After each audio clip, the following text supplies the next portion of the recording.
إن الحمد لله نحمده ونستعينه ونستغفره ونستهديه ونعوذ بالله من شرور أنفسنا وسيئات أعمالنا من يهده الله فلا مضل له ومن يضلل فلا هادي له ونشهد أن لا إله إلا الله وحده لا شريك له وأن محمدا عبده ورسوله صلى الله عليه وآله وسلم. Lorsqu'on écoute le discours islamique, on pense que l'islam ne parle que d'une relation à la verticale, c'est-à-dire l'unicité d'Allah Ta'ala, adorer Allah Ta'ala et les différentes adorations. Et nous, à chaque fois, on essaye d'ouvrir des portes, d'aborder des domaines, des sujets qui sont très abordés, ou bien très peu abordés, Inch'Allah Ta'ala, pour expliquer que l'islam est bien le message d'Allah Ta'ala. Et quand on dit c'est le message d'Allah Ta'ala, donc c'est un message complet et parfait. Il n'y a pas mieux que le message divin. Ce soir, nous sommes avec un sujet important. Le sujet concerne le monde animal. Qu'est-ce que Allah Ta'ala dit sur ça? Quel est le message islamique qu'Allah Ta'ala, par l'intermédiaire de Nabi sallallahu alayhi wa sallam, voulait transmettre et enseigner au monde, à l'univers? Quand on parle de la sira du prophète sallallahu alayhi wa sallam, on apprend que le Nabi sallallahu alayhi wa sallam appelait les gens à unifier Allah Ta'ala. Et que ceux qui venaient apprendre l'islam, ils rentraient chez eux avec des enseignements sur la prière, sur zakat, qui sont des prières, des adorations importantes, la prière pour t'améliorer avec Allah Ta'ala, la zakat pour les autres. C'est pour ça Allah Ta'ala a mis ces deux adorations a fait de ces deux adorations les piliers de l'islam. Une relation avec Allah et l'autre avec les autres. Et donc, quand on étudie la sira de Nabi sallallahu alayhi wa sallam, généralement on est dans ce sens-là. Mais on a ignoré beaucoup de choses de la sira et des messages du prophète sallallahu alayhi wa sallam. Parmi ces choses-là, notre thème d'aujourd'hui. Je vous donne un exemple. Un homme qui s'appelle Suwada ibn Rabi' al-Jarmi. Et donc, c'est un Jordanien qui a embrassé l'islam. Puis, s'est rendu à Médine pour apprendre l'islam. Rencontrer le Nabi sallallahu alayhi wa sallam et apprendre l'islam. Qu'est-ce que le Nabi sallallahu alayhi wa sallam a enseigné à cet homme? Donc, il a fréquenté les musulmans quelques jours, et puis lorsqu'il voulait rentrer chez lui, un Nabi sallallahu alayhi wa sallam va lui donner un conseil, un testament, un enseignement pour qu'il rentre avec et qu'il le transmette aux autres, à sa tribu qui venait d'embrasser l'islam. Et là, le Nabi sallallahu alayhi wa sallam dit: Ida atayt, lorsque tu arrives à ta tribu, tu leur dis, ou bien fa'murhum, ordonne, ou bien tu leur dis, tu leur transmets de nourrir de façon convenable leur riba'. Le riba' vient de rabi'. Rabi', c'est le printemps. C'est une métaphore. Généralement, les Arabes appelaient les bêtes qui sont nées pendant le printemps, on les appelle al-riba'. Et donc, c'était une période de riba', c'était un printemps. Et là, le Nabi sallallahu alayhi wa sallam dit, quand tu arrives à ta tribu, tu leur dis de nourrir de façon convenable leurs bêtes. De façon convenable leurs bêtes. C'est le premier enseignement que le Nabi sallallahu alayhi wa sallam donne à cet homme. Et là, vous voyez avec moi que le Nabi sallallahu alayhi wa sallam ne parle pas des adorations qu'on peut faire à la mosquée ou d'un autre sujet. Le Nabi sallallahu alayhi wa sallam, dans ce cas, il parle d'un autre message, qui est un message islamique. Et donc le Nabi sallallahu alayhi wa sallam lui dit, voilà, il faut que tu transmettes ceci à ton peuple. Et après, il continue à Nabi sallallahu alayhi wa sallam. Il lui dit, et lorsqu'ils traient leurs bêtes, c'est-à-dire laitières, qu'ils prennent garde. Car vous savez, peut-être ceux qui ont vu ça, lorsqu'on traite les bêtes, généralement, elles sont, comment dire, elles peuvent être touchées par l'eczéma parfois, tellement on utilise les doigts et tout ça, donc ça peut irriter un peu la peau. Et donc, le Nabi sallallahu alayhi wa sallam lui dit ceci. Et après, le Nabi sallallahu alayhi wa sallam continue l'enseignement. Et lui dit et qu'il fasse attention à ces bêtes-là. Et donc, quand on prend ce hadith de Nabi sallallahu alayhi wa sallam, dit à cet homme, on comprend que l'islam ne doit pas être réduit en quelques adorations, que l'islam est beaucoup plus vaste, que l'islam est attentif à la question des bêtes, de ces créatures, et que ça fait partie de la religion, et c'est que c'est un rôle et un devoir du prédicateur ou du cheikh. Mais malheureusement aujourd'hui, on entend rarement parler de ces principes, alors que cet homme va retourner dans sa tribu, et il va leur dire quoi sur l'islam. Donc il est arrivé à Médine, il a prié avec les musulmans, il a vu comment les musulmans se comportent, mais maintenant il va dire quoi d'autre?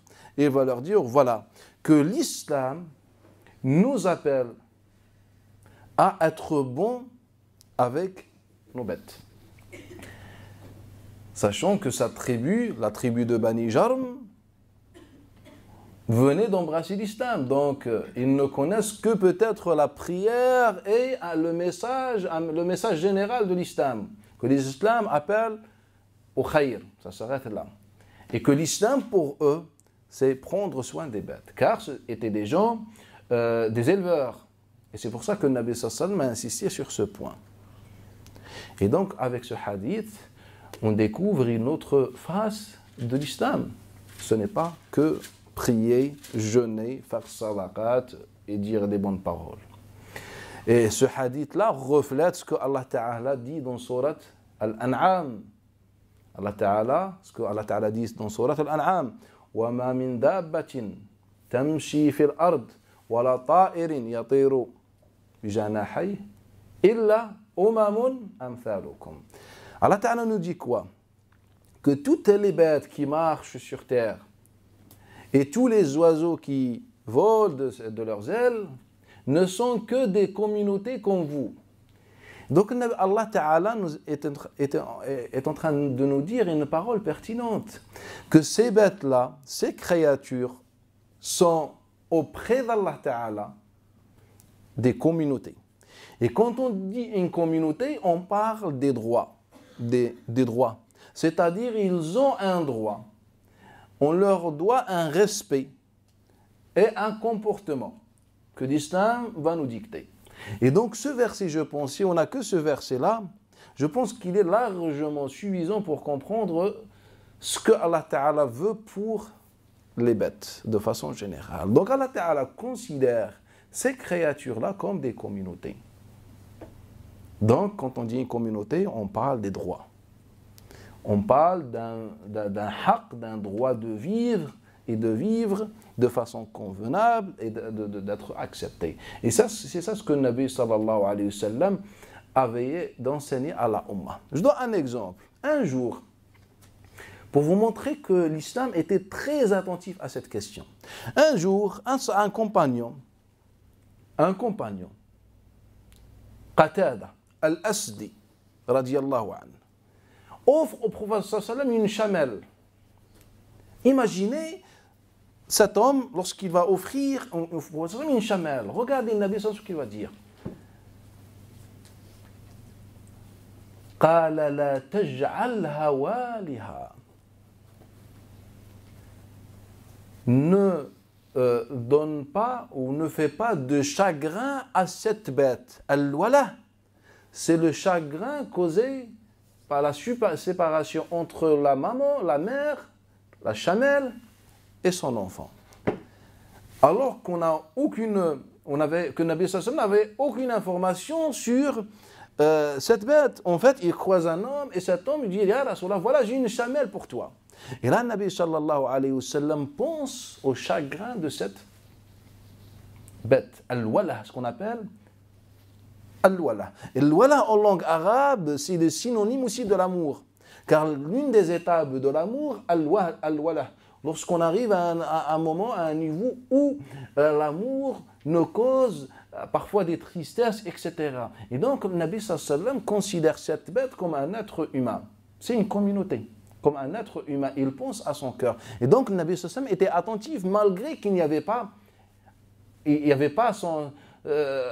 l'enfant, ou bien il n'avait pas une connaissance sur cette bête. Mais le Nabi sallallahu alayhi wa sallam voulait orienter, bien faire une remarque, voulait faire un petit rappel, vu que tu as des bêtes, et donc pense à ne pas donner de chagrin à tes bêtes.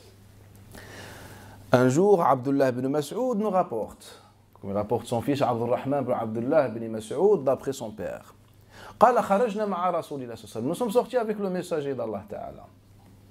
Et puis il s'est absenté. Et lorsqu'il est revenu, il a vu hummaratan, un oiseau, contraint de faire des tours, de tourner autour de nous. Et là, Nabi sallallahu alayhi wa sallam voit des oisillons dans les mains des compagnons. Qala man fa'ala, qui a fait ceci à cet oiseau? Ruddu alayha firakhaha, redonnez à cet oiseau ses enfants, al-firakh, ces oisillons. Ce hadith-là, il nous dit tout simplement que ce sont des créatures qui sont sensibles. Et donc l'islam ne traite pas, ne regarde pas, ne voit pas ces bêtes comme des bêtes ou bien comme des objets, des bêtes consommables. Non, c'est des bêtes qui ont un cœur. Et c'est ça ce que les compagnons ont compris. Prenez l'exemple de Ubaydillah al-Yashkuri, comme il rapporte l'imam al-Bayhaqi fi Shu'ab. Il est parti voir les enfants de Busr al-Mazini, radiyallahu anhu. Il leur a dit, avez-vous entendu Nabi sallallahu alayhi wa sallam parler de celui qui met des coups de fouet à sa bête? Une tradition très courante.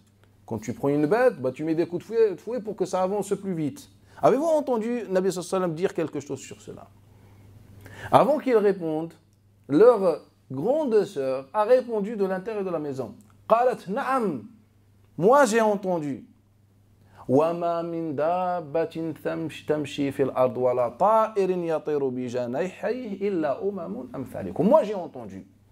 Mais j'ai entendu Allah Ta'ala dire que toutes les bêtes qui marchent sur terre ou qui volent ne sont que des communautés comme vous. Regardez la compréhension de cette femme qui fait partie des compagnons. Elle a compris que ce verset seul nous transmet ce que la religion pense sur ces bêtes, que c'est une communauté à respecter.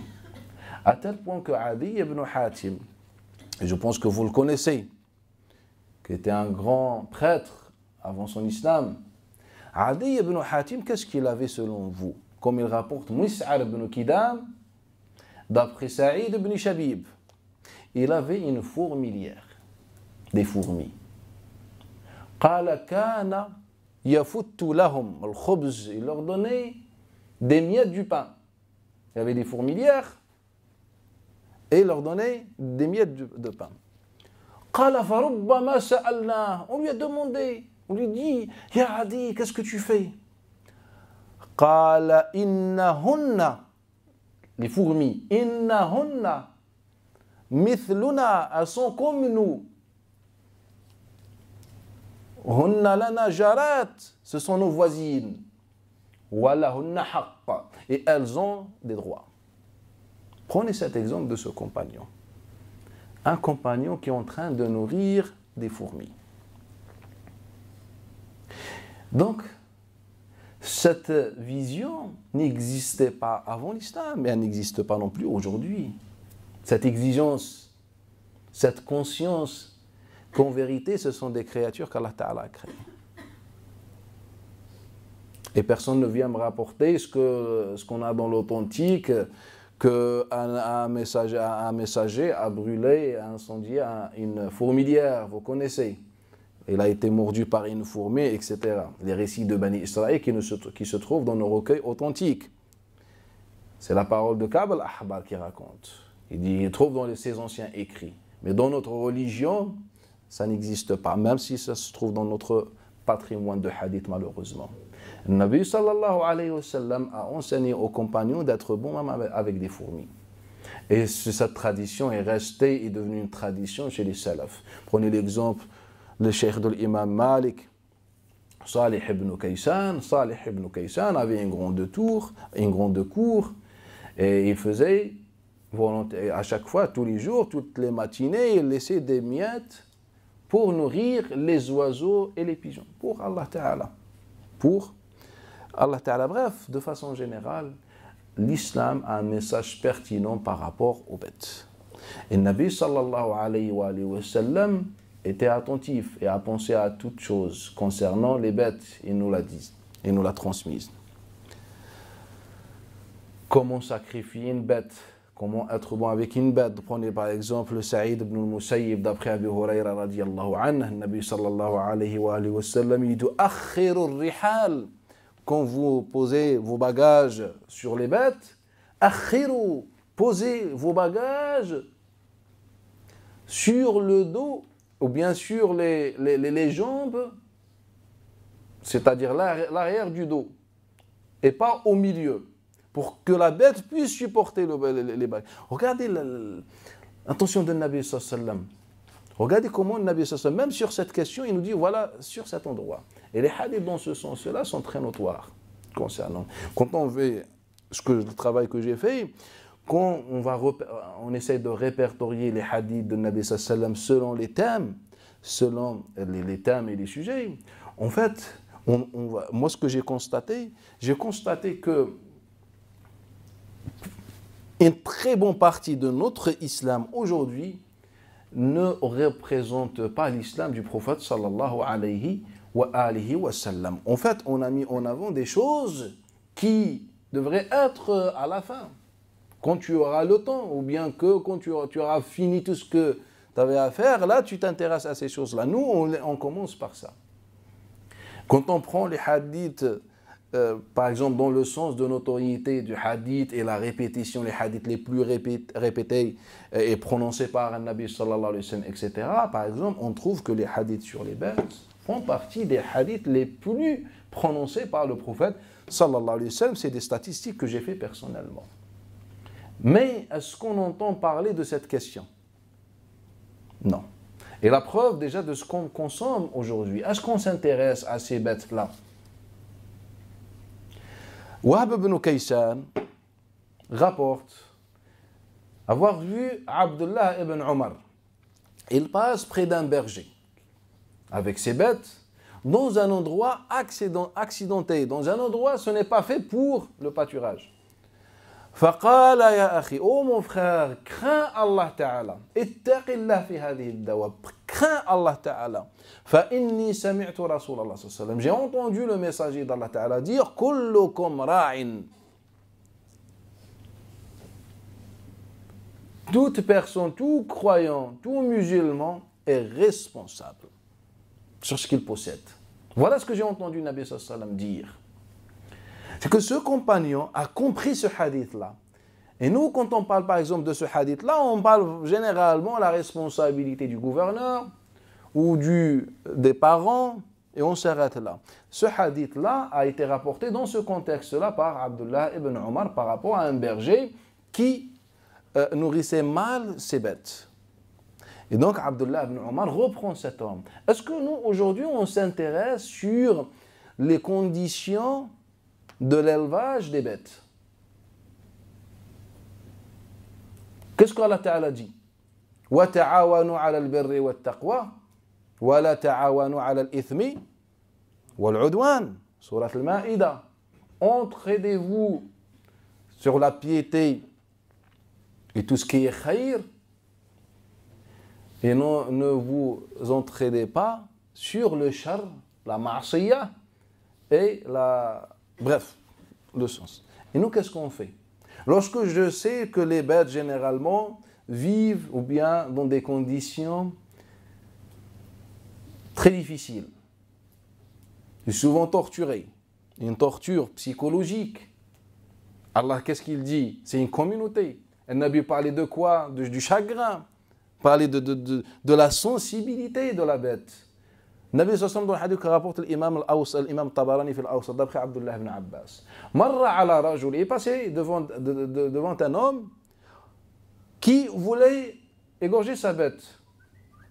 Wa huwa akhidun ash-shafra, et dans sa main il a le couteau. فقال, crains Allah, aturidu an tumitaha mawtatayn, veux-tu lui donner 2 fois la mort? La mort, lorsqu'elle voit ce que tu portes dans ta main et la mort réelle, elle est sensible.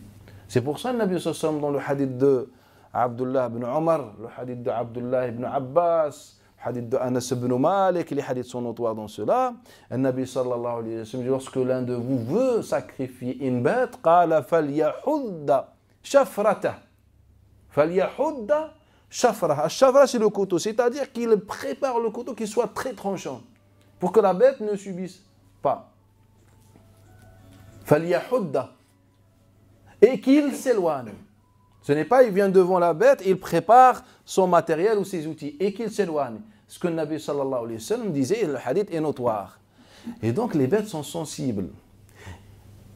Est-ce que nous, aujourd'hui, on pense à ces bêtes-là? Est-ce que nous, on s'entraide dans le khayr ou bien dans le shar? Lorsque je sais qu'aujourd'hui, l'industrie ne fait pas de différence, elle ne cherche que l'argent, que plus de consommation. Lorsque je sais que ça, et elle se permet de faire de tout et d'utiliser tous les moyens pour arriver à son objectif. Et je pense que personne n'ignore les conditions de l'élevage des bêtes. Est-ce qu'on est complice ou pas? Naam, on est complice.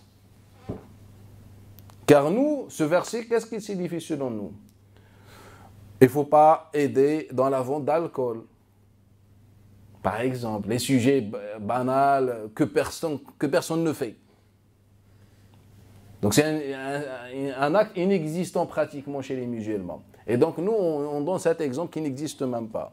Et bien cet exemple, l'exemple de l'élevage de ces bêtes, vit avec nous, est présent. Donc qu'est-ce qu'on doit faire? Si on sait que l'islam considère ces bêtes comme des créatures dignes et qui doivent être respectées, et qui sont sensibles, etc. Si l'islam considère ces bêtes ainsi, et nous on sait qu'elles vivent et elles s'élèvent dans des conditions, je pense qu'il n'y a pas un mot pour décrire ça, et quand je vais faire mes courses, en fait je ne me pose même pas la question. Quand vous achetez des œufs, est-ce que vous posez la question sur les conditions des poules? Vous allez voir. Et ça, c'est un phénomène qui touche même les pays musulmans, ou bien dits musulmans. Peut-être moins qu'ici, car la consommation ici, c'est quand même plus élevé, mais c'est compliqué. Donc quand tu vas acheter un œuf, par exemple, et tu ne te poses pas la question sur les conditions de l'élevage de la poule, en fait, tu es en train de participer dans le char, de financer. C'est un financement. Financement de quoi? De char. Financement de char.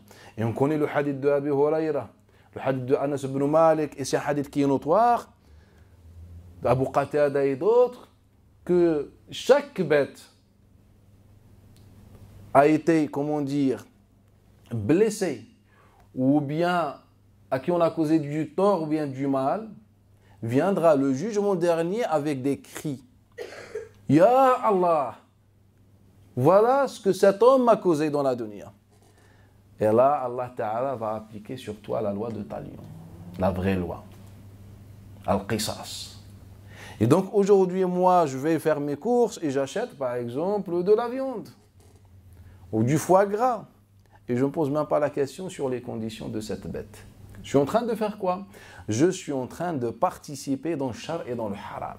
C'est comme si tu vas acheter de l'alcool ou bien transporter de l'alcool ou bien de faire un péché tout simplement, ou bien de, je ne sais pas, sculpter une idole pour qu'elle soit adorée. Bismillah, je vous donne un coup de main, je suis un artiste.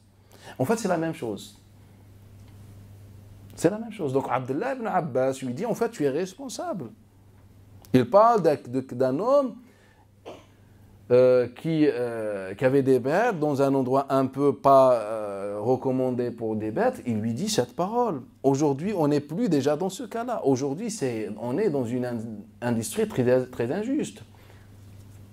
Comment on élève les bêtes, subhanallah, il faut avoir un cœur ou bien une force pour pouvoir voir ça. Mais on est tellement envahi par la consommation, par la dunya. Et c'est la dunya. C'est là où la dunya devrait être maudite. C'est dans ça. Ce n'est pas quand on rapporte des textes bizarres. Et là, quand il s'agit de nos intérêts et du ventre, la consommation, personne n'en parle. Personne n'en parle. Et donc ça, c'est un problème, je pense, fondamental. Et aujourd'hui, on n'attend que des associations ou des gens qui viennent de loin intervenir sur ces questions. Alors que le Nabi sallallahu alayhi wa sallam, ça fait 14 siècles qu'il nous parle de ça. Et nous, aujourd'hui, on attend des associations qui viennent s'interroger sur les conditions de l'élevage, etc. Alors que dans le Coran al-Karim, c'est déjà réglé cette histoire. Elle est déjà réglée. Et jusqu'aujourd'hui, on appelle les gens à bien faire les ablutions, prier comme le Nabi sallallahu alayhi wa sallam priait. C'est ça notre message aujourd'hui. Au lieu de devancer les gens dans ces questions, c'est ça la vraie religion. Ce n'est pas comment faire les ablutions, comment faire les grandes ablutions, etc., comme à chaque fois je dis. Et donc, Abdullah ibn Omar reprend cet homme. Il fait une remarque, que tu es responsable. Et nous, aujourd'hui, on est complices dans ce qu'on fait, ce que ces bêtes subissent. Wal'iyadu billahi ta'ala. Le Nabi sallallahu alayhi wa sallam, je disais, était attentif avec ces questions-là. Et même un jour, regardez une formule de Nabi sallallahu alayhi wa sallam qui est intéressante par rapport à cette question. On parlait de l'inza. L'inza, c'est le croisement. Quand on croise des races, etc., et ça nous donne des nouvelles races bizarres. Et donc, Ibn Jarir nous rapporte un hadith d'après Ali ibn Abi Talib. En fait, c'est comme ça nous arrange. Ibn Jarir nous rapporte deux hadiths. Un hadith qui interdit l'or pour la femme, pour l'homme, qui interdit l'or pour l'homme, et ce hadith-là. On a pris le hadith qui interdit l'or pour l'homme, car on est tellement... On aime beaucoup appliquer, soi-disant, la sunna, et on a délaissé ce hadith-là. Bref, cet homme-là rapporte d'après Ali ibn Abi Talib, qu'Ali ibn Abi Talib a dit à Rasulallah, pourquoi on ne croise pas les ânes avec les chevaux? قال إنما يفعل ذلك الذين لا يعلمون. Seuls ceux qui ignorent font cela. Le juhal, les ignorants. Nabi n'a pas dit que c'était un péché. On ne l'a pas interdit tout simplement, comme souvent on voit dans les hadiths, ne faites pas ceci par exemple, ne faites pas cela. Là, Nabi sallallahu alayhi wa sallam nous dit un message, nous transmet un message. Peut-être Ali ibn Abi Talib ne l'a pas très bien compris sur place, mais peut-être aujourd'hui on est en mesure de bien comprendre le hadith. Il nous dit les ignorants qui font ça. C'est qu'Allah Ta'ala a créé des races. Et nous, on est en train de créer un désordre. Et on ne prend pas en considération la nature de chaque race, la psychologie de chaque race, le besoin de chaque race, etc. Donc nous, on est en train d'intervenir dans une nature qui est déjà bien et parfaite. Et donc le Nabi sallallahu alayhi wa sallam nous dit, c'est l'acte de ceux qui ignorent. Et ce hadith-là a été rapporté aussi par Ubaydillah ibn Abdullah ibn Utba ibn Mas'ud, d'après Abdullah ibn Abbas. L'interdiction de l'inza, du croisement. Ça n'existe pas en islam. Il faut qu'on respecte ces bêtes. Il faut qu'on respecte ces bêtes. C'est pour ça que le Nabi sallallahu alayhi wa sallam l'a interdit. Comme il a interdit la stérilisation des bêtes. On n'a pas le droit. le hadith de Abdullah ibn Abbas, de Abdullah ibn Omar et d'autres, nous interdisent et nous rapportent que le Nabi sallallahu alayhi wa sallam le déconseille fortement. Peut-être il y a des cas particuliers où je ne sais pas, mais dans le cas normal, on n'a pas le droit. C'est un droit. On n'a pas le droit de le faire. C'est une bête qui est sensible et qui doit être respectée. Mais nous, aujourd'hui, on ne s'intéresse plus à ce que le Nabi sallallahu alayhi wa sallam disait au Coran. Pour quelle raison? Car déjà, on ne connaît même pas le message d'Allah Ta'ala sur cette question. On pense que l'islam, c'est quoi? En fait, il faut prier, faire zakat, il faut être bon avec tout le monde, il ne faut pas la médisance, les calomnies, c'est haram. C'est ça pour nous. Alors que les péchés se trouvent autour de nous. Aujourd'hui, déjà, chacun s'interroge combien de fois tu es une bête, gratuitement. Ou bien combien de fois a consommé la viande d'une bête qui a subi toute sa vie. Combien de fois? En fait, c'est la même chose. C'est comme ceux qui financent des guerres annoncées contre des pauvres, des innocents. Et je donne de l'argent pour qu'on tue des gens. Eh bien, nous, on est en train de donner l'argent pour qu'on tue des bêtes. On torture des bêtes. Et nous, on dit halal. Ça, c'est haram. Après, quelqu'un vient me dire, moi, je mange AVS. L'islam, c'est AVS. AVS, c'est une bid'a. C'est une innovation. Ça n'existe pas. Le halal en islam, c'est quand tu respectes la bête. C'est ça le halal. Depuis le premier jour jusqu'au dernier jour, jusqu'à l'abattage, là, quand tu la respectes et tu lui donnes l'endroit nécessaire pour qu'elle soit élevée de façon convenable, un endroit étendu, vaste, etc., et dans son, comment dire, sa nature d'origine, ce n'est pas sur le sol ou je ne sais pas, quand tu respectes la nourriture de la bête aussi, etc., là, on dit halal. Et quand tu ne respectes pas tout ça, on dit haram. Bien sûr, après on est parfois dans la nécessité, etc. Mais moi, je vous informe que si on est réellement musulman, il faut qu'on travaille sur cet objectif. On ne peut pas peut-être le réaliser aujourd'hui, mais on peut faire de cela un objectif. Voilà, moi, je travaille pour ça. Et il faut qu'on fasse beaucoup plus d'efforts, ou bien des efforts, quand on n'a jamais fait d'efforts sur ça, pour, comment dire, pour préserver et protéger ces bêtes-là. Et puis ça peut commencer par une information, et Inch'Allah Ta'ala viendra un jour où les musulmans comprendront que ces bêtes ont un droit dans le Coran Al-Karim. Et ce n'est pas, et ce qu'on fait n'est pas représentatif de l'islam. Ça n'a aucun rapport avec ce que Allah Ta'ala, ce que Nabi sallam nous en dit. Et cela s'applique sur toutes les bêtes. Sauf il y a une bête qui empêche les anges de rentrer chez nous. C'est une exception chez les musulmans. En fait, ce n'est plus une religion d'Allah Ta'ala. C'est une religion bizarre. C'est que l'islam a un problème avec des bêtes, comme certains textes prétendent. Et l'islam n'aime pas les lézards, n'aime pas les souris, n'aime pas les chiens. Et ça, c'est honteux. C'est honteux d'attribuer cela à l'islam. Le Makhram ibn Bukair, d'après son père, bref, le hadith qui est dans l'authentique, que le Nabi sallallahu alayhi wa sallam dit « Uqtulu, tuez al-fawasiq al-khams » dans une version arba. Les fawasiq al-khams. Les fawasiq, c'est-à-dire les bêtes qui vivent dans des trous. Il a utilisé ici pour tarlib. Donc, il nous dit, il nous commence par la première exception, al-ghurab, le corbeau.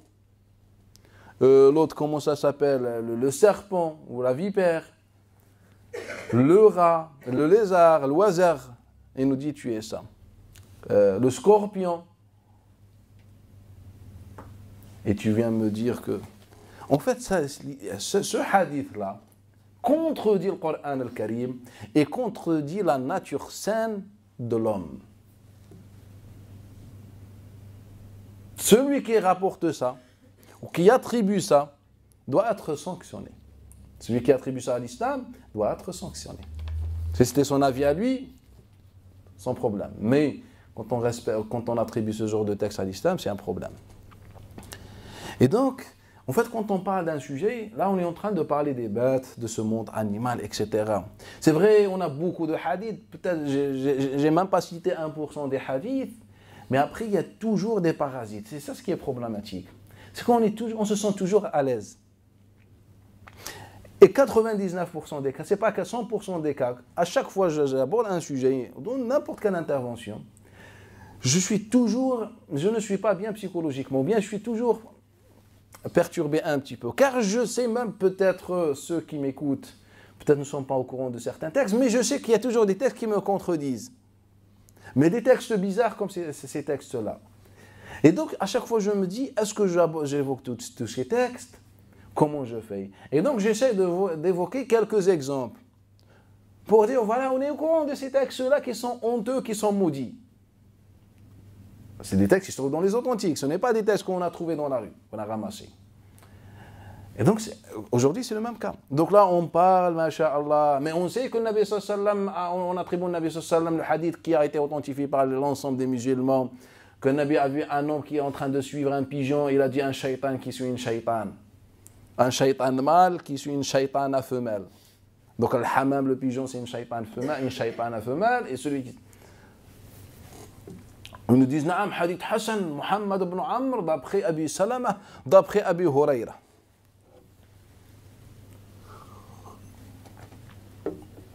Comment faire avec ce genre de hadith? Et on sait que c'est un mensonge. Sans qu'on rentre dans l'explication. Et je pense que j'ai déjà parlé des pigeons, tout ça, dans une intervention passée. Ce que le Nabi sallallahu alayhi wa sallam disait, etc., comment il recommandait aux gens d'avoir des pigeons, des gens qui sont seuls ou tout ça, d'avoir d'avoir un pigeon pour avoir une affection, tout ça, pour... voilà. En fait, l'islam, c'est le message d'Allah Ta'ala tout court. C'est parfait. Lorsque quelqu'un vient voir un Nabi sallallahu alayhi wa sallam, lui dit, Nabi, je te conseille de prendre un couple de pigeons.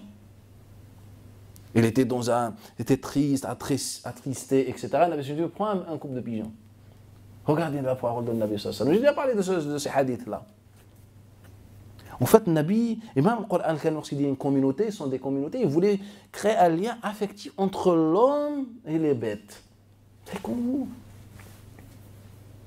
C'est pareil. Et donc il vient cet homme, qu'Allah Ta'ala pardonne à cet homme, Muhammad ibn Amr, qui a, je pense, a fait plus de mal à l'islam que le shaitan même. Et je vous dis ça vraiment, avec vraiment modestie, pas de façon volontaire peut-être, mais bref, avec le nombre de hadiths qu'il a inventés, ce qu'on va voir dans le programme cette année, on va répertorier ces hadiths et vous allez voir, je vais vous expliquer comment.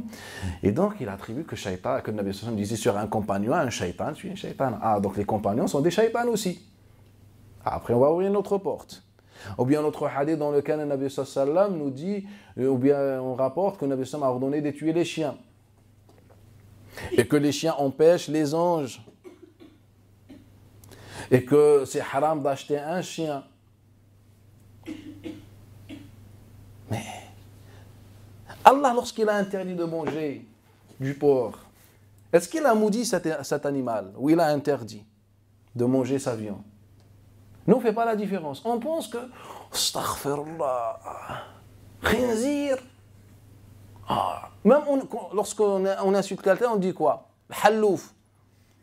Nous, au bled, on dit quoi? C'est vrai ou pas? On dit hallouf. Pourquoi? Ça vient d'où? Ça vient de l'islam des hommes.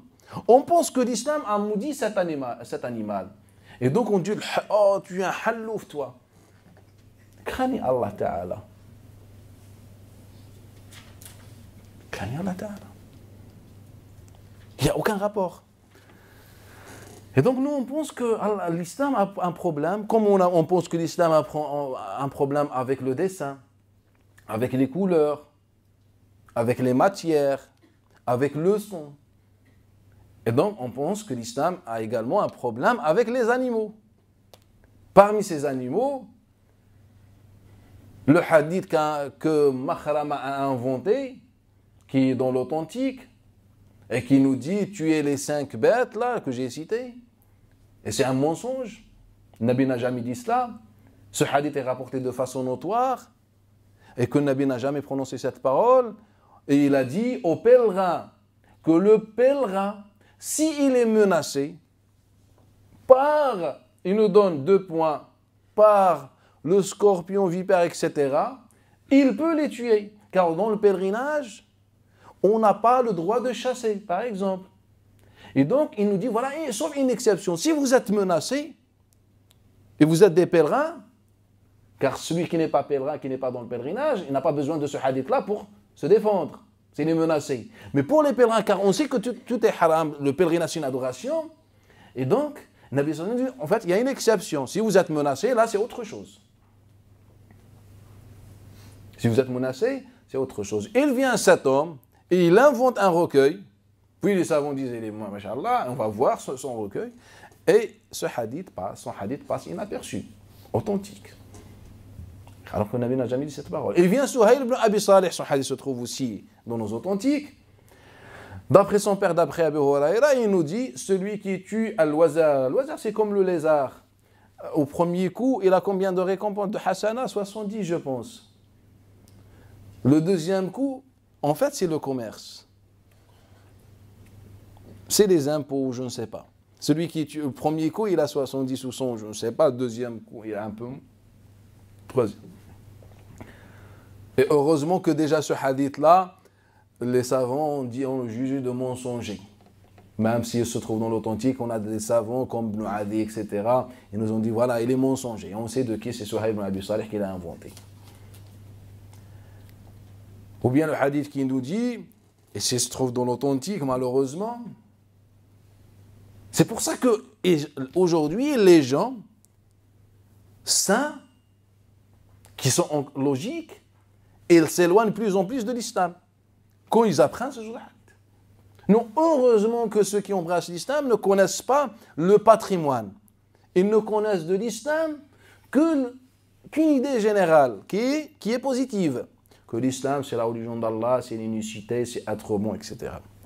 Mais au final, ils découvrent ces choses-là après la conversion. Et c'est trop tard. Ils sont déjà fanatiques. Donc, quand tu embrasses l'islam des hommes, tu deviens fanatique. Et même si je te dis, je ne sais pas, un truc bizarre, Allah. Tu connais mieux que Allah? Mieux que le Nabi sallallahu alayhi wa sallam? Non. Et donc c'est bon. Abdullah ibn Sallam, le rabbin, l'ancien rabbin, lorsqu'il voulait embrasser l'islam, il a été voir le Nabi pour lui poser les questions énigmes. Sauf les prophètes et les messagers qui peuvent répondre à ces questions-là. Et la première question, pourquoi on a parfois un garçon, parfois une fille?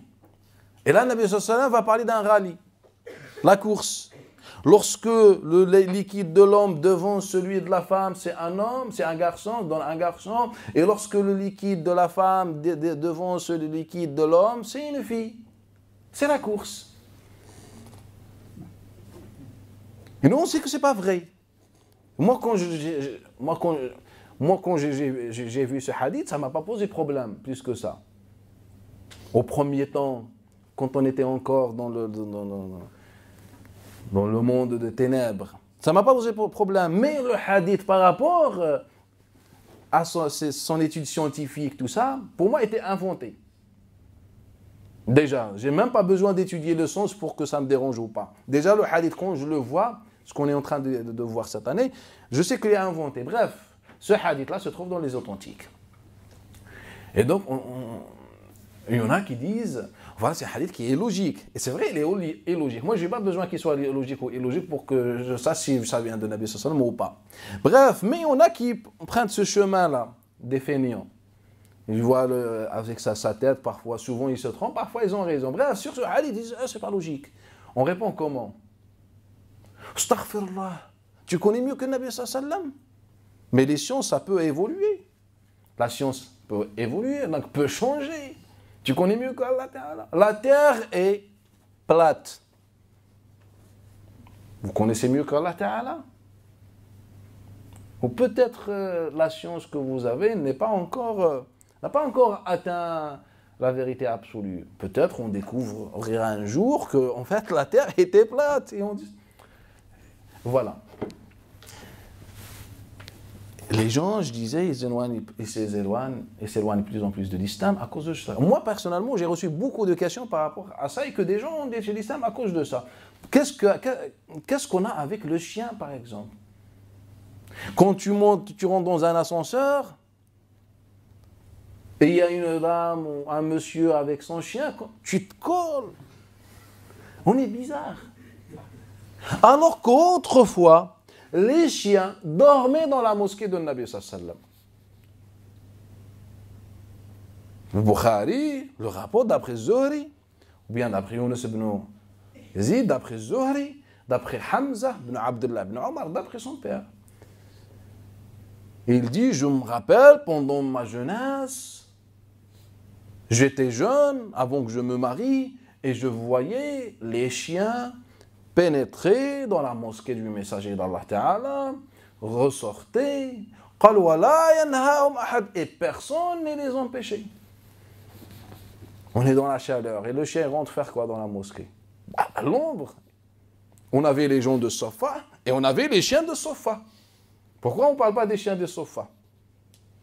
Ceux qui trouvaient la sérénité dans la mosquée du messager d'Allah. C'est des chiens, mais peut-être ils comprenaient l'islam mieux que nous aujourd'hui. Et donc, ils pénétraient, c'est normal, dans la mosquée. C'est une communauté, c'est une bête. Nous, on a une vision négative sur le... Quand on insulte quelqu'un, on lui dit chien. Mais c'est une créature qu'Allah Ta'ala a créée. Mais à cause de ces textes-là, on est devenu bizarre comme les autres. Le chien est une créature. Et quand tu me dis chien, normalement, si je suis musulman et je connais ma religion,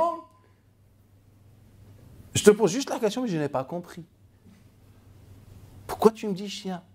En fait, chien, c'est une créature. Machallah, c'est quoi le rapport? Je ressemble à un chien, je ne pense pas, mais c'est une créature. En fait, je ne comprends pas que c'est négatif. Je te pose la question, pourquoi tu m'as dit? En fait, c'est pareil. En fait, c'est ça. Donc, qu'est-ce qu'on a fait? On a importé la culture arabe bizarre anti-islamique et on a utilisé leur métaphore dans notre religion. Et les hadiths mensongers ont un grand rôle aussi. Et c'est pour ça qu'on utilise dans nos insultes des noms des animaux. Ah, chien. Ah, je ne sais pas, c'est une créature. Phrase erronée. On ne dit pas chien sur quelqu'un. Car si tu veux l'insulter, le chien auprès d'Allah Ta'ala n'est pas une insulte. C'est une créature qu'Allah Ta'ala a créée, qui vit avec nous, et Allah a accompagné les gens de la caverne, et elle est mentionnée dans le Coran. Toi, tu es mentionné où? Montre où? Tu n'existes même pas. L'histoire ne s'en fiche de toi. Personne n'apprendra quoi que ce soit sur toi. Est-ce que nos noms vont être mentionnés dans l'histoire? Oh, il y avait qu'un tel, des gens, un tel. Nous, on est des rien, on n'est rien. Mais ce chien était mentionné dans la parole divine. Coran al-Karim, on récite tous les vendredis Surat al-Kahf. C'est vrai ou pas? On récite ou pas? Et quand on finit, qu'est-ce qu'on dit? Sadaqallahu al-Azim. Et donc c'est un chien. L'islam ne fait pas de différence. Tout simplement. L'islam ne fait pas de différence, tout simplement. Mais quand je vois que des hadiths, et qui sont, masha'Allah, nombreux, Abdullah ibn Mughaffal, Maïmouna, Jabir, on attribue à ses compagnons et qui se trouvent dans nos authentiques, que le Nabi sallallahu alayhi wa sallam a ordonné de tuer les chiens, à tel point que lorsque le Nabi, regardez, subhanallah, et ces hadiths ont été commentés par l'ensemble des savants musulmans sans que ça pose problème à personne. Le Nabi a ordonné de tuer les chiens, À tel point que lorsque le Nabi sallam apprenait l'existence d'un chien dans une tribu, dans nulle part, il envoyait une expédition. C'est une religion. Imaginez Muhammad, l'homme d'Allah, envoyer des expéditions pour lutter contre les chiens.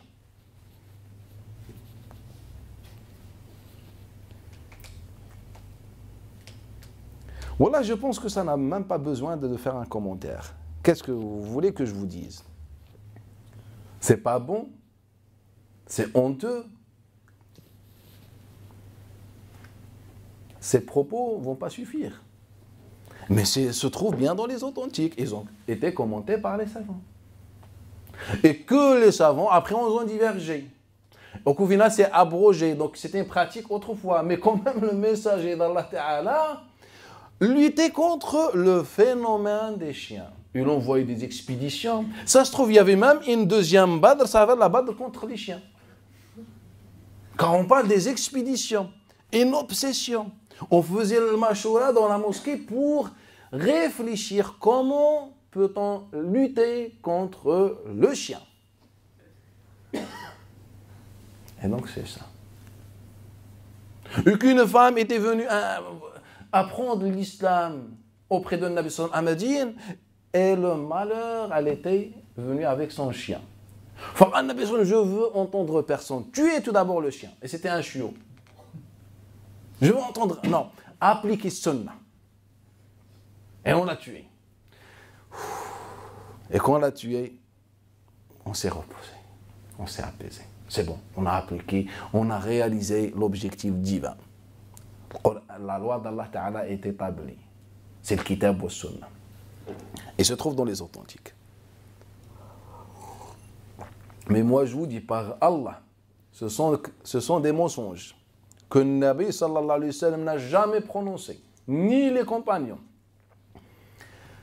Mais les détails, car vu qu'il y a tellement des chaînes de transmission, bien de nombreuses chaînes de transmission, ça peut prendre beaucoup de temps. Inch'Allah, on va voir dans ce programme, ces hadiths-là, on va répertorier ces hadiths-là, on va les étudier ensemble et vous allez voir que c'est des mensonges.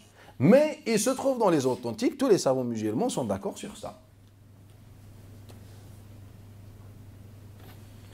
Il faut différencier entre l'islam d'Allah, de Muhammad sallallahu alayhi wa sallam, l'islam saint, et l'islam des hommes. Il y a une grande différence. L'islam des hommes, qui est le nôtre aujourd'hui, est incapable de convaincre même un mur, même une pierre. Ça, c'est un problème. Abdullah ibn Omar, on dit que les chiens pénétraient, vivaient pratiquement avec nous. An-Nabi sallallahu alayhi wa sallam avait son chien, avait un chien, ou bien ses petits-enfants avaient un chien, Al-Hassan ou Al-Hussein. Yunus ibn Abi Ishaq et Abu Ishaq Sabi'i, d'après Jabir ibn Abdullah, d'après Mujahid, que Abu Huraira m'a raconté l'histoire du chien avec Jibril. Et que c'était le chien, en fait, le chien de Hassan et Hussein. Est-ce que Nabi sallallahu alayhi wa sallam peut ignorer que Hassan et Hussein avaient un chien, alors qu'ils vivent ensemble? Est-ce que Ali et la fille de Nabi sallallahu alayhi wa sallam, Fatima, ignoraient que les chiens sont maudits et que les anges ne rentrent pas? Et ils permettaient ça à leurs enfants, Hassan ou Hussein. C'est ça ce qu'on est en train de dire. Hassan et Hussein avaient leur chien. Et si on affirme ce que Soumaï, Mawla Abi Bakr, ibn Abdurrahman ibn Harb ibn Hisham, rapporte d'après Abi Salih Samman, d'après Abi Huraira, le hadith se trouve dans les authentiques, et celui de Muhammad ibn Sirin, d'après Abi Huraira, le premier nous dit qu'un homme est entré au paradis grâce à un peu d'eau qu'il a donné à un chien. Et une femme qui commettait des péchés majeurs, est entrée au paradis grâce à un chien. Donc si on affirme ces hadiths-là qui se trouvent dans les authentiques, ça veut dire quoi?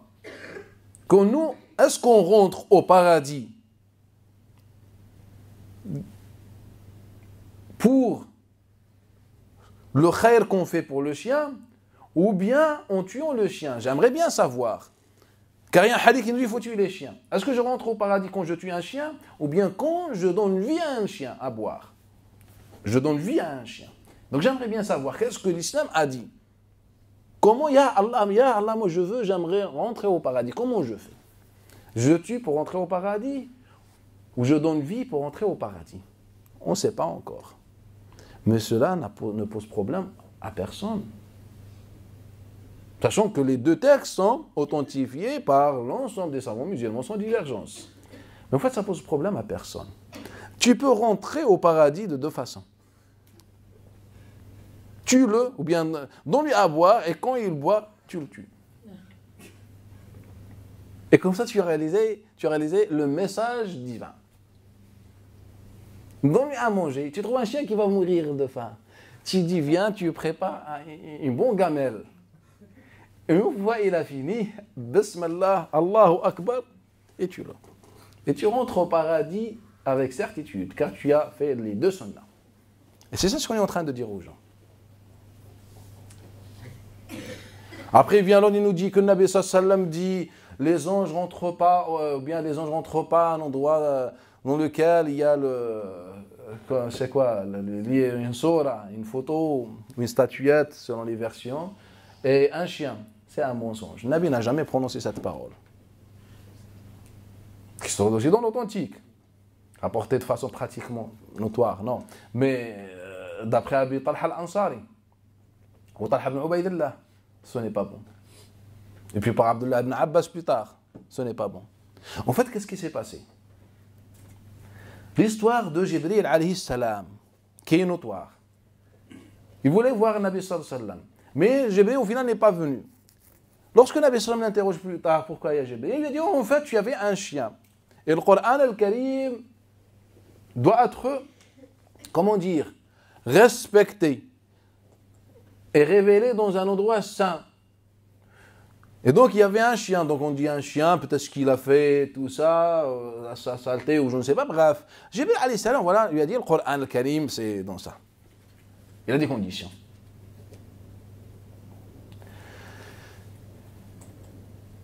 Et donc, le Nabi sallallahu alayhi wa sallam leur dit, demande à Aïcha, etc., on le trouve sous le lit. C'était le chien de qui? De Hassan ou Hussein. Ça s'arrête là l'histoire. Ça s'arrête là. Et après, qu'est-ce qu'on a fait? On a fait un cocktail. On a fait quoi? Un cocktail. C'est que le Nabi sallallahu alayhi wa sallam, un jour, il y avait des chiens qui étaient atteints par la rage. C'est le hadith de Ibn Mughaffal. Et donc, le Nabi sallallahu alayhi wa sallam, qu'est-ce qu'il a dit? Tuez-les. Donc c'est des chiens qui étaient atteints par la rage. On n'a pas de solution, sinon ça va devenir une catastrophe. Et donc le Nabi sallallahu alayhi wa sallam, il a demandé de les tuer.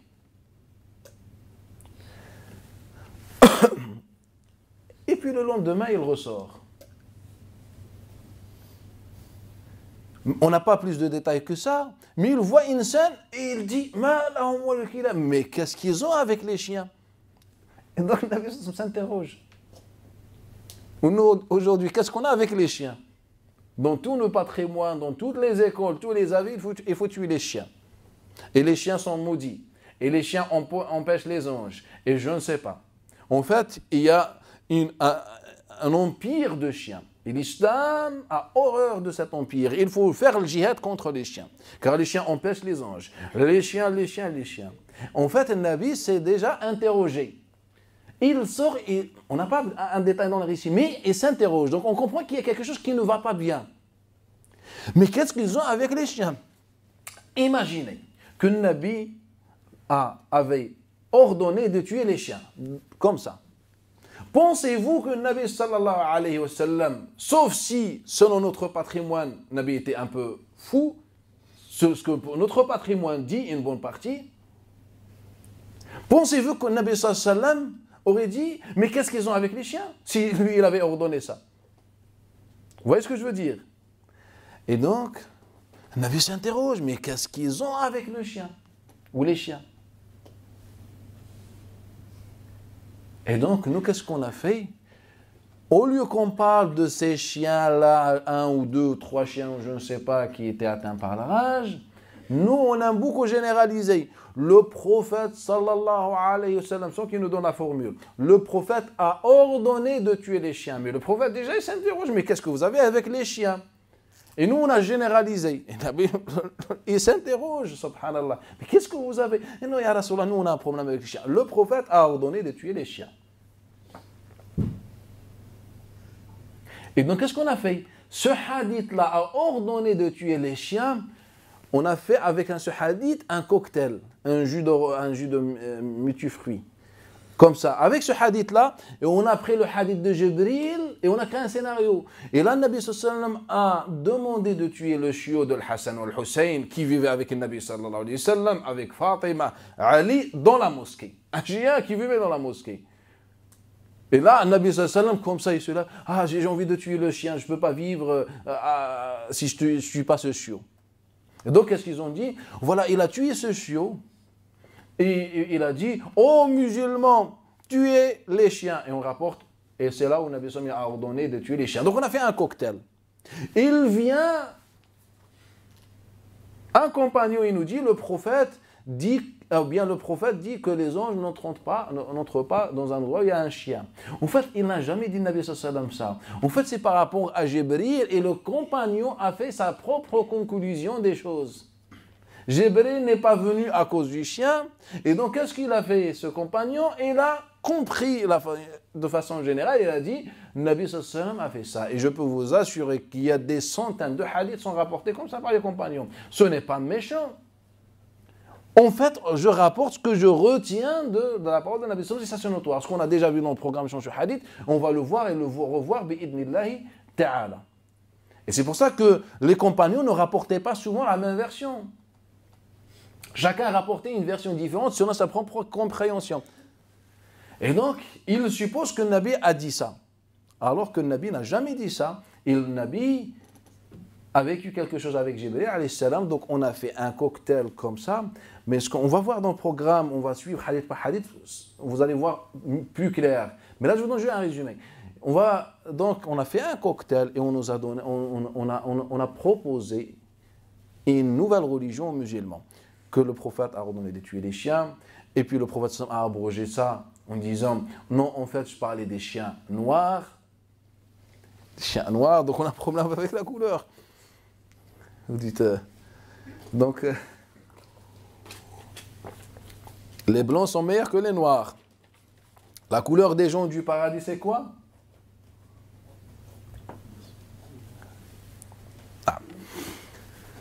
On revient. Donc, Nabi a dit, il faut tuer les chiens noirs. Et après, donc on a dit que ça abroge le hadith précédent. Après les anges, notre pays, il n'y a pas les anges, n'est rien du tout. Nabi n'a jamais dit ça. C'était une histoire avec Jibril alayhi salam, et puis on a fait ce cocktail et on est sorti avec une nouvelle religion aux musulmans. Non. On peut élever. Et Nabi sallallahu alayhi wa sallam, après on dit que Nabi a interdit d'acheter des chiens. Ce n'est pas vrai. Je vous rapporte le hadith. Le hadith le rapporte Malik d'après Zuhri et d'après, comment il s'appelle, Abu Bakr ibn Abdurrahman, d'après Abi Mas'ud al-Ansari. Qu'est-ce qu'il dit? Nahan Nabi, le prophète a interdit l'achat du chien ou le prix du chien. On est d'accord? Est-ce que Nabi a interdit? Rafi', et le hadith se trouve dans Muslim, il nous dit, Nabi sallallahu alayhi wa sallam a dit, Thamanul kalbi khabith, le prix du chien khabith, prenez khabith de côté, le prix ou le salaire de l'hajjam, celui qui fait al-hijama, khabith. Maintenant, je pose une question. Est-ce que l'argent qu'on donne au hajjam, celui qui fait sortir le sang malade, est-ce que son salaire, tout ça, est haram? Sachant que Ibn Abbas, Ubaydullah ibn Abdullah d'après Ibn Abbas, que le Nabi sallallahu alayhi wa sallam donnait tout le temps le salaire au hajjam. Malik d'après Jabir, d'après Ja'far, d'après Muhammad al-Baqir, d'après Jabir ibn Abdullah, que le Nabi sallallahu alayhi wa sallam, lorsque Abu Tayba lui a fait le hijama, qala, Abi Tayba, payez Abi Tayba. Et donc lorsque le Nabi sallallahu alayhi wa sallam dit que l'argent de l'hajjam est haram, est-ce que le Nabi donne le haram? Le Nabi donne le haram? En fait, le Nabi sallallahu alayhi wa sallam, dans ce hadith, le Nabi n'a, subhanallah, nous, on ne réfléchissait pas avec quoi. Je ne sais pas si on a des cerveaux, on a des têtes ou on a quoi. Et le Nabi sallallahu alayhi wa sallam ne voulait même pas parler de halal ou le haram. Il voulait dire tout simplement, quand on a répertorié les différents hadiths, en fait, le Nabi ne voulait pas interdire l'argent de l'hajjam, car c'est ce que lui pratiquait déjà. En fait, il disait que généralement la profession de l'hijama est mal vue dans l'époque. Et aussi la vente des chiens était mal vue. On n'était pas dans cette culture.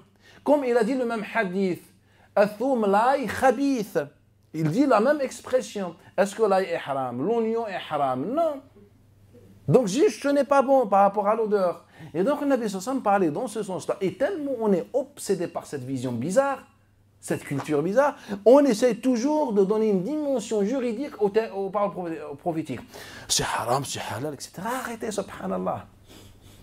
Laissez le Nabi sallallahu alayhi wa sallam tranquille, avec vos fatwas. Et donc le Nabi nous voulait juste faire une petite constatation et on est rentré dans cette histoire. Et donc le Nabi a dit khabith. Et le khabith ce n'est pas haram. Tu peux acheter un chien.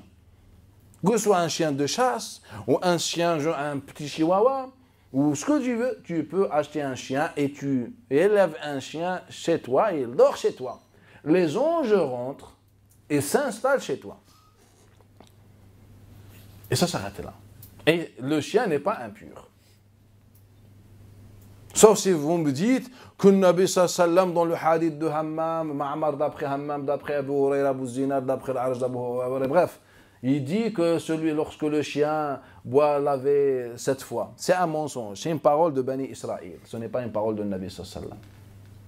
Ça n'existe pas dans notre religion, ça. Laver, c'est l'hygiène, c'est personnel. La propreté, c'est un principe de l'islam, mais les 7 fois n'existent pas chez nous. Ça vient de chez Bani Israël. Ce hadith, on va le voir en détail. Ça n'existe pas. Allah Ta'ala dit au contraire, فَكُلُوا مِمَّا أَمْسَكْنَا عَلَيْكُمْ. Mangez de ce que les chiens capturent pour vous. Est-ce que Nabi sallallahu Allah Ta'ala, c'est le Coran qui parle, est-ce que Allah Ta'ala dit qu'il faut laver? Quand le chien rattrape. Et les salafs disaient, même s'il te laisse un morceau, mange-le. Imaginez, j'ai envoyé dans la chaise, j'ai envoyé mon chien. Et mon chien a rattrapé je ne sais pas, un lapin. Et il a dévoré, il l'a mangé. Il m'a laissé qu'une cuisse. Est-ce qu'il y a de la salive sur ça? Et quand la proie débat, etc., est-ce que le chien mord de plusieurs endroits ou pas? Donc logiquement, ça n'a pas déjà une explication. Et il y a de la salive. Allah Ta'ala dit manger. Est-ce que Allah Ta'ala oublie? Il a oublié de dire en fait 7 fois. Ça n'existe pas 7 fois dans notre religion. Tu laves bien sûr sur propreté, après c'est tout. Mais Allah Ta'ala ne qualifie pas ça comme une impureté. Tout simplement tu manges. Et ça s'arrête là. Tu poses directement sur les braises et bismillah. C'est des microbes ou je ne sais pas dans sa salive, bah les braises s'en chargent. Et tu manges un bon barbecue, tu dis alhamdoulilah. Les chiens ne sont pas impurs. Quand je dis qu'ils ne sont pas impurs, c'est-à-dire dans notre vie, pour ne pas rentrer dans la maladie de notre jurisprudence, le sang, en fait, je suis un médecin, moi je vais ouvrir le corps pour ça. Ou je vais lui faire le hijama et boire le sang, ou je ne sais pas. En fait, on dit impur et après on s'interroge. Est-ce le sang, mais face à moi il y a un chien, pas un morceau de viande. Et donc ce chien-là, cette créature, est comme moi, comme tout le monde. Si je suis impur, il est impur. C'est pareil. C'est une créature. Mon sang est impur, par exemple, et bien son sang, c'est la même chose. Pourquoi je rentre dans ce débat? Et donc, ces chiens dormaient dans la mosquée du prophète sallallahu alayhi wa sallam. Le chien vivait dans la mosquée, car le Nabi sallallahu alayhi wa sallam ne vivait pas à 10 km de la mosquée. C'était la mosquée. Avec le Hassan ou le Hussein, etc. Donc, ce n'est pas impur, tout simplement. Et quand il touche tes affaires, ou bien, je ne sais pas, ou ta vaisselle, ou je ne sais pas, après, si tu veux laver ou pas laver, c'est ton problème. Mais en allant à la mosquée, tu croises quelqu'un ou un chien où il te lèche, en islam, si tu le caresses, c'est comme si tu as caressé un orphelin, un enfant. C'est une créature, tu rentres au paradis grâce à ça. C'est pour ça, lorsqu'on pose à Malik ibn Dinar écrivait le Mus'haf. Car Malik ibn Dinar, c'est celui qui écrivait le Coran, le Mus'haf. Radiallahu anhu. Et pendant qu'il écrivait, il avait son chien qui posait sa tête sur sa jambe. Et il est assis, ou il est en train d'écrire, le mushaf, c'était son travail. Et on lui dit, Malik ibn Dinar. C'est le meilleur des amis. Il n'y a pas mieux que lui. Il avait sans aucun problème. Et donc, je voulais ouvrir ces parenthèses par rapport à la question des chiens, etc. Non, on n'a pas cette obsession. On n'a pas cette obsession. L'islam insiste beaucoup sur la question du monde animal. L'islam est très attentif. Je vous ai donné juste des exemples, mais Inch'Allah Ta'ala, avec le temps, on va découvrir encore plus de hadiths du prophète sallallahu alayhi wa sallam sur la place et la valeur ou bien nos devoirs envers ce monde animal. Je m'arrête ici, Inch'Allah, si vous avez des remarques, des interventions, des questions.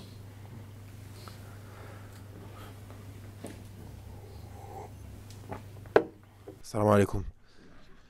En fait, j'aurais une question. En fait, quand on observe, on va dire, ce que vous avez dit sur l'élevage, les conditions d'élevage des animaux, est-ce qu'il y a des gens qui se demandent, est-ce que ce serait pas plus éthique, justement, de devenir végétarien ou d'essayer de manger le moins d'animaux possible, parce que c'est partout pareil, quoi, en fait. Et non, si on n'arrive pas à faire, comment dire, à s'en sortir, on peut apprécier un choix personnel. Moi, juste, je vous rappelle que ce que j'étais en train de dire, j'étais en train de parler du Coran, hadith, etc. En fait, c'est le message général, mais après de mettre ça en pratique, l'application, après c'est une autre condition.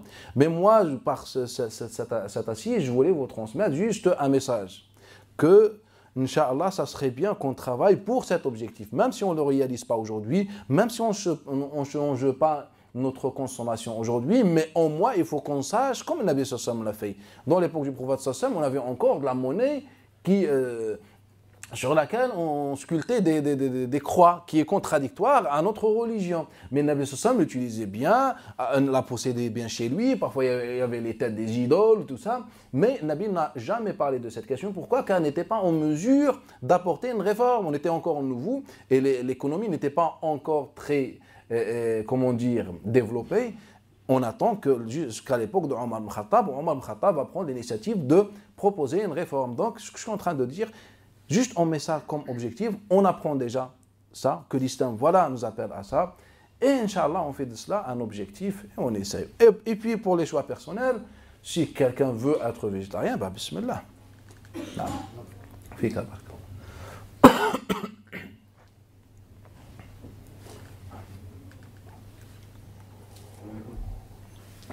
En fait, quand vu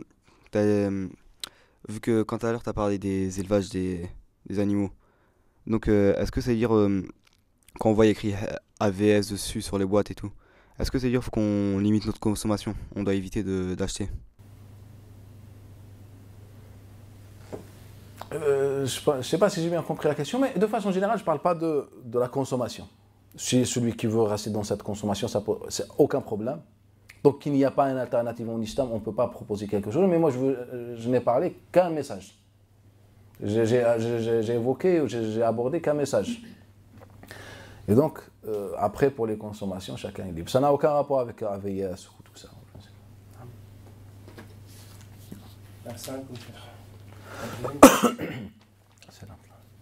J'aurais une question au sujet du récit sur Al-Ghulab, le corbeau qui a été envoyé par Allah Ta'ala pour montrer à Kabil comment enterrer son frère. En fait. Est-ce qu'il y a une leçon à tirer de ça? Est-ce qu'Allah Ta'ala a voulu mettre en valeur l'animal ou... En fait, ce n'est pas question Allah Ta'ala voulait mettre en valeur l'animal, c'est que tout simplement en islam, l'islam ne fait pas de différence entre les créatures. Ce que je disais tout à l'heure, aujourd'hui quand on veut insulter quelqu'un, on utilise un animal. Alors qu'en islam, ce n'est pas le... Aujourd'hui, quand on veut insulter quelqu'un qui est noir, ce qu'on utilise nous dans les pays arabes, on utilise beaucoup le corbeau sur les noirs. Je dis, ah, tu es un corbeau. Et on dit gharab, pour les insulter. Alors que cette notion n'existe pas dans le Coran. Au contraire, dans le Coran al-Karim, il n'y a aucun problème. Si tu me dis corbeau, âne, chien, chat, sanglier, ce que tu veux, en fait, dans le Coran al-Karim, dans l'islam d'Allah, le musulman ne se sent pas touché. Non, ça. Et donc Allah Ta'ala, lorsqu'il utilise ça, on peut en tirer profit. Parmi ces profits-là, c'est que en islam, dans le Coran, il n'y a pas de différence. C'est pour ça que Allah Ta'ala parle de différents animaux dans le Coran al-Karim. C'est que des créatures comme nous.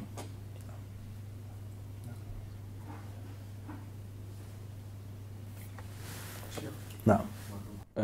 Donc j'ai une première question, c'est pour les sur donc, les animaux, mais sur la nécessité des tests médicaux et tests cosmétiques avant de les mettre en vente pour l'humain. Ils les font tester sur des animaux. Donc quoi qu'il arrive, ils vont souffrir. Mais l'utilité derrière, elle est bien plus grande que la souffrance d'un ou plusieurs animaux. Donc là, c'est une question assez... En fait, cette question rejoint ce qu'Allah Ta'ala nous dit dans le Coran al-Karim. خَلَقَ لَكُم مَا فِي السَّمَاوَاتِ وَالْأَرْضِ, a créé pour vous ce qui est dans les cieux et les terres. Et donc pour nous. Et c'est pour ça que l'islam, comme les différentes religions célestes, autorise de sacrifier des bêtes pour qu'elles soient consommées. C'est pour ça qu'aujourd'hui on consomme des bêtes. Donc pour consommer, il faut qu'on passe par un abattage. Donc il y a une mort, il y a une souffrance, une forme de souffrance. Donc l'islam a mis tout en place pour minimiser un peu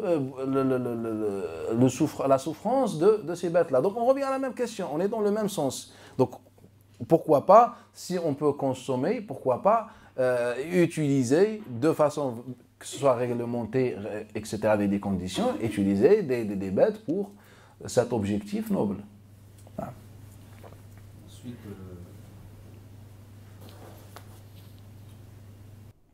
on a le récit dans Sourate Sad de Salomon, où il est dit, quand un après-midi on lui présenta de magnifiques chevaux de course, il dit, Salomon, oui, je me suis complu à aimer les biens de ce monde au point d'oublier le rappel de mon Seigneur jusqu'à ce que le soleil se soit caché derrière son voile.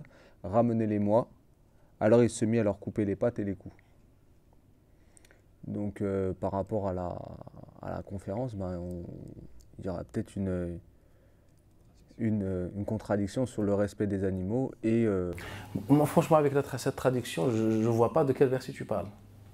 Si tu peux me lire en arabe.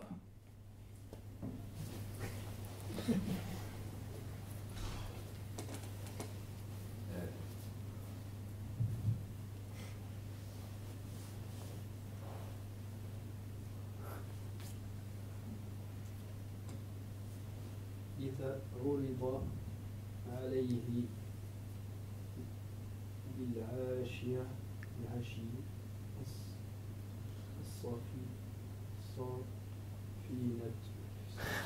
Juste une seconde, je ne vois pas de quel verset tu es en train de lire.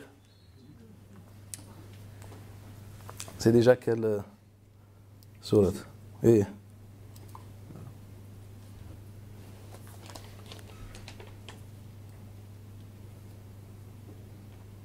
Tu parles de quel verset? Celui-ci là en arabe.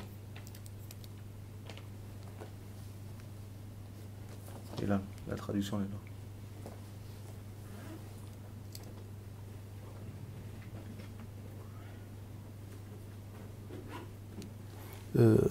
Alors il se met à...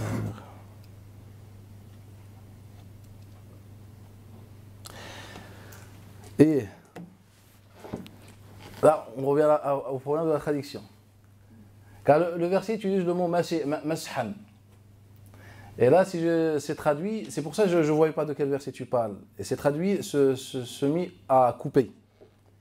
Et mashan, ce n'est pas couper. Mashan ne veut pas dire couper. Et moi, tout à l'heure, quand il a dit, j'ai compris sadl. Je me dis, sur la sadl, après, j'ai compris. Non.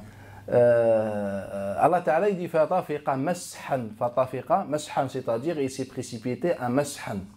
Et là vient le récit de Bani Israël, donc les Israéliates qui nous expliquent, donc qui nous donnent un scénario, donc ils commençaient à découper les pattes, à enlever parfois les têtes, etc. car ces animaux étaient la cause de son égarement ou son éloignement, etc. Et ça, ce n'est pas vrai. Allah Ta'ala dit fatafiqa mashan. Donc la question, qu'est-ce que ça veut dire mashan? Et donc le mas'h en langue arabe, ça ne veut pas dire couper. Le mas'h en langue arabe, je pense que même dans les ablutions, on ne dit pas al mas'h couper. Wa famsahu, quand on dit msahu bi ru'usikum, ce n'est pas couper vos têtes. Et donc après, qu'est-ce qu'il a fait exactement avec le djihad, etc. Moi personnellement, Allahu a'lam, je ne connais aucun texte authentique qui m'explique ça.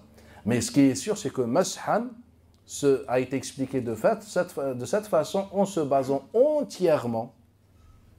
entièrement sur le récit de Bani Israël, la version de Bani Israël, comme l'histoire de Hawa qui a trahi Adam alayhi salam. On n'a aucun texte, mais on s'est basé entièrement sur ça.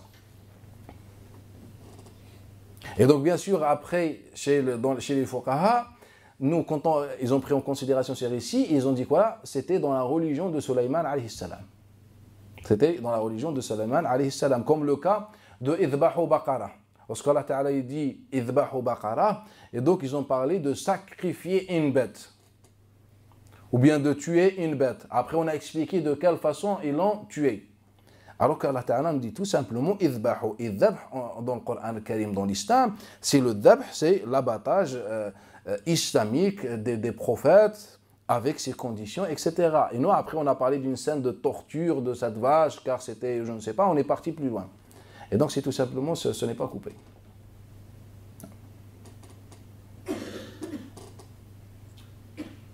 Et ensuite, deuxième question. Sur le fait que Salomon, il menace d'égorger son oiseau, la huppe, pour un simple retard. Donc, pareil, on pourrait... Non, en fait, ce qu'on doit comprendre, on comprend les choses à la lettre. Ce qu'on doit comprendre, c'est une conversation.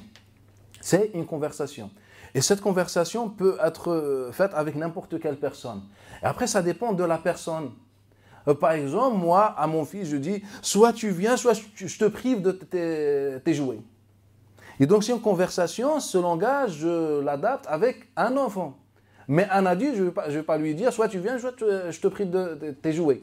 Donc, c'est un langage différent. Donc là, il s'agit d'un animal.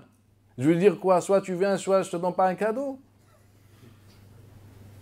Donc, je vais utiliser quelque chose qui correspond aux animaux, qui est dhabh.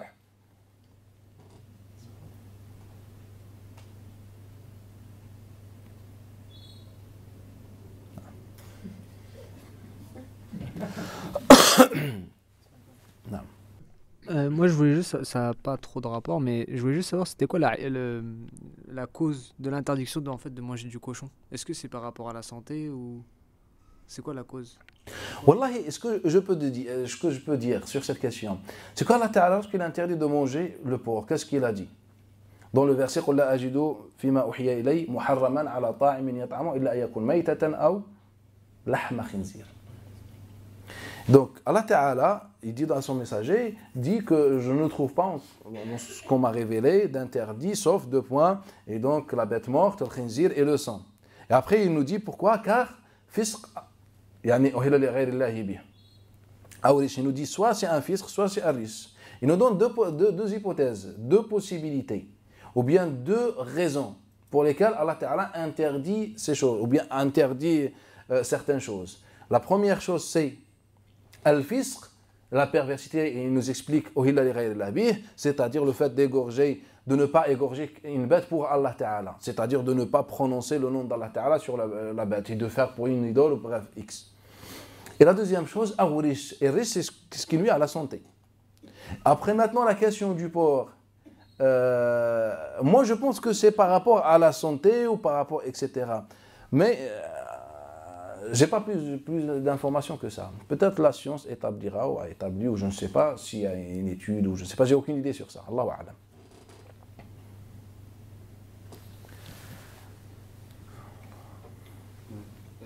En fait, tout à l'heure, quand vous avez dit que, par exemple, si la personne avait envoyé son chien ramener une bête et qu'il ramène juste un morceau, il peut la manger. Mais vu que la bête, elle n'a pas été sacrifiée, est-ce qu'on peut quand même la manger? Et barakallah fik pour la question. En fait, nous, en islam, en fait, l'islam, c'est une religion souple. Allah Ta'ala nous a dit il y a une tradition à respecter. Comme la prière. Quand on prie, on a recours au sujet, etc. Donc ça, il nous a dit il y a une tradition à respecter. Mais après, il y a des cas différents. Dans la prière, par exemple, si on est dans la contrainte, Par exemple, on est poursuivi par quelqu'un. L'islam nous dit, en fait, dans tous les cas, même des cas extrêmes, vous pouvez être en relation avec Allah Ta'ala. Tu es poursuivi par quelqu'un. Qu'est-ce que tu fais? Tu peux prier Subh, Dhuhr, l'Asr, le Maghrib, l'Isha dans ta position. Tu es en train de courir, tu mets l'intention et tu reviens vers Allah Ta'ala. En fait, l'islam, c'est ça. Tu peux adorer Allah Ta'ala là où tu es. Et donc, dans le cas normal, tu pries normalement. Dans le cas du sacrifice, nous pour comment dire, consommer une bête, donc on passe par une tradition. Par une tradition. Mais par exemple, cette bête n'est pas sous la main. Cette bête est loin, c'est une proie, elle est dans la nature, elle est sauvage. Que faire maintenant? L'islam nous autorise de faire as-sayd, la chasse.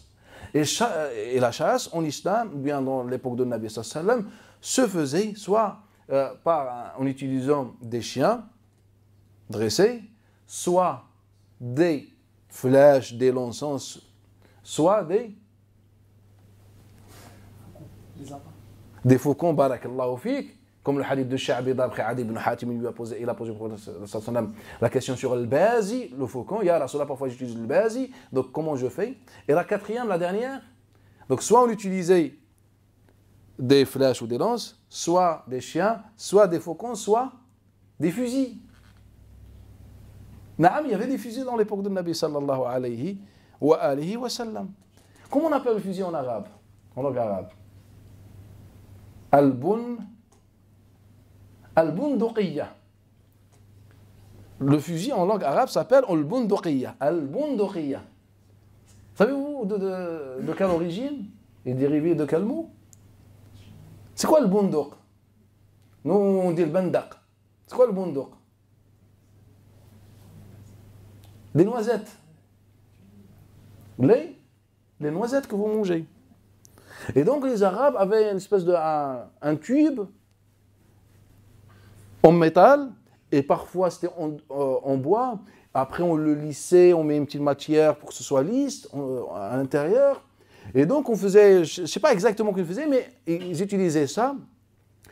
Et ils pratiquaient une pression. Et donc la noisette, elle bunduq sort. Et elle touche. C'était plus pour les oiseaux. Car on ne pouvait pas tuer une bête normale avec ça. Donc, mais on pouvait tuer les bêtes petites, comme par exemple les oiseaux. On pouvait tuer avec ça. Donc on utilisait al-bunduqiyya. Donc on faisait comme ça. Après, je ne sais pas ce que c'était. Et donc on utilisait ça, al-bunduqiyya. On utilisait donc les noisettes. On pouvait utiliser aussi des pierres légères, mais généralement, on utilisait des noisettes. Et donc l'islam nous dit soit on égorge, soit on utilise une lance ou bien une flèche, soit on utilise un chien, soit on utilise le bunduqiyya, ce qu'on faisait dans l'époque de Nabi sallallahu alayhi wa sallam. Et donc tous ces moyens permettent à consommer la bête. Donc si je tue la bête soit en utilisant bunduqiyya, soit en utilisant une flèche ou un chien, tout ça, et bien la bête est halal pour moi. Donc une fois j'arrive à la bête, à la proie, et je la trouve morte, elle est halal.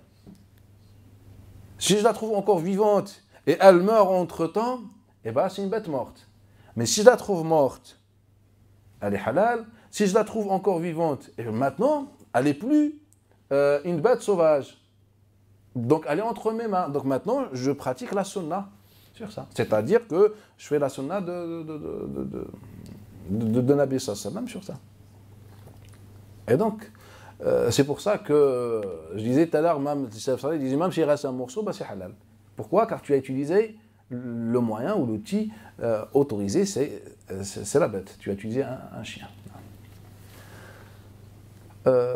On s'arrête, Inch'Allah, ici. Subhanak, hamdik, nashhadu an la ilaha illa anta, astaghfiruka wa atubu ilayk, wa barakallahu fikum.